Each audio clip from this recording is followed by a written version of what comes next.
بسم الله الرحمن الرحيم. اللهم صل وسلم وبارك على سيدنا محمد وعلى اله وصحبه وسلم.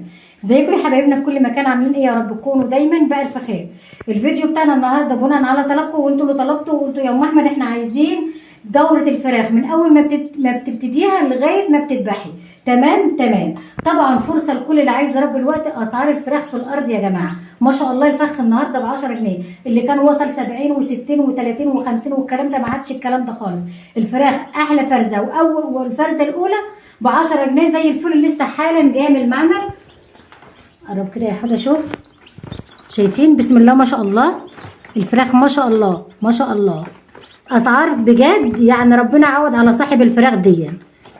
وعموما الفراخ اذا كانت كبيره او صغيره يعتبر رخيصه، يعني سعرها بسم الله ما شاء الله حلو جدا. يعني الفراخ اللي بالكيلو ب 67 جنيه النهارده، بسم الله ما شاء الله، يا ريتها تدوم يعني. تمام. طيب انا زي ما قلت لكم هنبدا الدوره مع بعض اهون، وهقول لكم خطوه بخطوه. طبعا المكان اللي احنا شايفينه ده زي ما انتم شايفين كده، انا كنت مربيه فيه في الاول، يعني كنت مربيه فيه دوره قبل كده.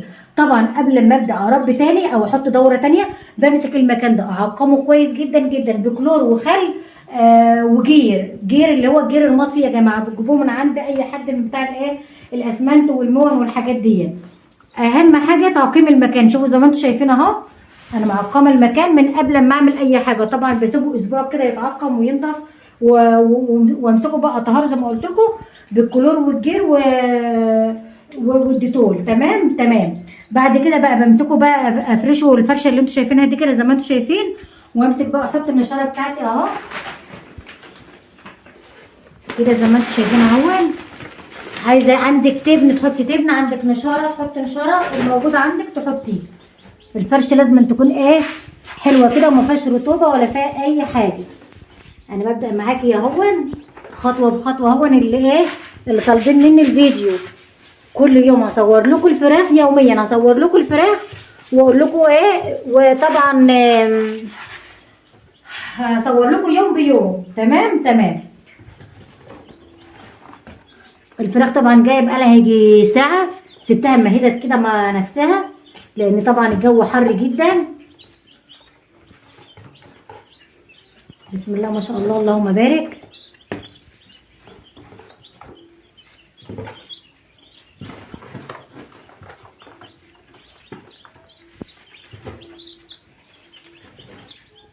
اهو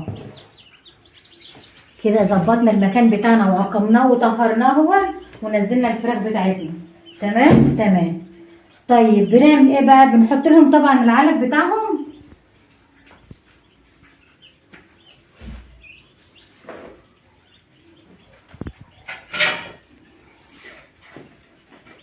العلف بتاعهم يا سمسم اللي هي الحبايه الصغيره خالص، يا علف وسط تركيز 23 اهو كده زي ما احنا شايفين اهو. طبعا بنستقبلهم على 3 حاجات وكلنا عارفين، وكل الناس اللي عايزه تربي فراخ يا تستقبلي على محلول معالجه الجفاف، يا تستقبلي على عسل زي ما انا هستعمل دلوقتي، يا تستقبلي على حبه سكر. ال3 دول احسن حاجه. طبعا انا ما بحبش ان انا احط اي حاجه للفراخ غير كده، بحب انا احط يعني الفراخ اربيها من غير اي حاجه. ادي الميه اهي، وادي العسل بتاعي اهو، وهستقبلها على ميه وعسل كده زي ما احنا شايفين لمده 8 ساعات. تمام، لمده 8 ساعات. العسل ده طبعا بحط لهم الميه او السقايه بتاعتي على حاجه عاليه اهو كده زي ما احنا شايفين اهو. واسيب لهم بقى ايه العلف كده زي ما انتم شايفين كده. بدايه الفراخ اول يوم النهارده معانا، وقلت لكم اهو بنستقبلها ازاي. زي ما قلت لكم كل يوم هصور الفراخ بتاعتي، وكل يوم طبعا انا ما بحبش طبعا الادويه والحاجات دي كلها، انا بحب اربي الدوره بتاعتي على الاعشاب وعلى الوصفات وعلى الكلام ده. كل يوم هنقدم وصفه حلوه للفراخ، بس طبعا مش العمر دلوقتي ما فيش اكتر من كده، مفيش اكتر من انك تستقبلي الفراخ البيضه بتاعتك بالشكل ده كده. المكان منظماه ومعقماه ومطهراه، وتحطي الفراخ بتاعتك وتحطي الميه بتاعتك الاستقبال. زي ما قلت لكم بنستقبل يا اما على عسل اسود، يا اما على حبه سكر، يا اما على محلول معالجه الجفاف.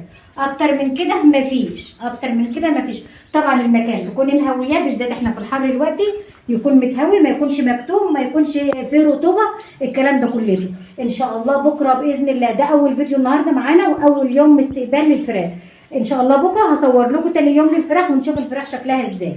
تمام تمام. يا رب المعلومات اللي احنا قلناها تستفادوا منها، وكل اللي طلب مني الفيديو يا رب يكون مبسوط النهارده. وان شاء الله مع بعض الفترات الجايه والايام اللي جايه ان شاء الله اشوفكم على الف خير فيديوهات جديده، واستنوني بكره ومع الف سلامه.